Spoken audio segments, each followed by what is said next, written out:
Pag wala tayong disiplina, pag ayaw sumunod ang tao, wala talaga. Kasi mismo yung gobyerno is the one oppressing the people. Alam mo dito sa bayan natin, dalawang klase ito. Yung nasa taas, yung mga mayayaman, yung mga bilyonaryo, at kung anong pinaggagawa, tax evasion, smuggling of rice. Napunta pa ako ng Senado, nag-testify ako, wala rin nangyari.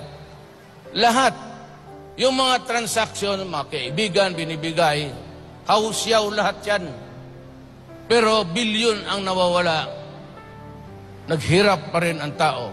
Sa baba, because obedience dito, pagsunod ng batas, kung gusto mo lang, itong sa baba, ito yung mga kriminal na walang dalawang isip, papatayin ka, nanakawan ka, i-rape yung mga anak mo dahil sa droga.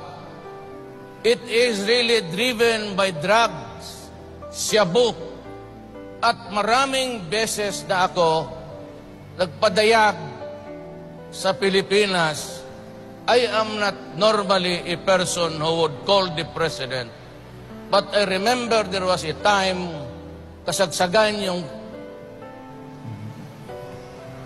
bala, sinabi ko kay Mr. President, in-interview ako, I was in the tomb of my mother and father, and I called the attention of the President. I said, Mr. President Aquino, I supported you during the last election. Si Mar, sinuportahan ko yan. I never asked isang piso sa kanila.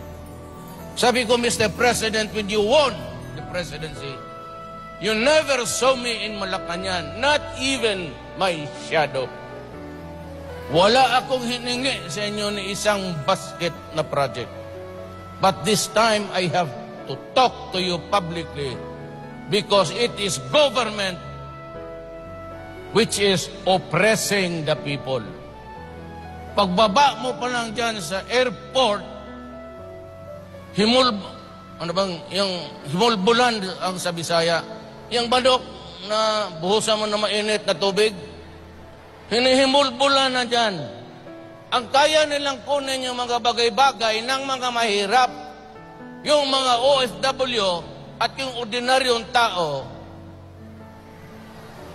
Dito naman paglabas, andyan yung mga kung ano-anong racket sa taxi sa lahat na nakawan.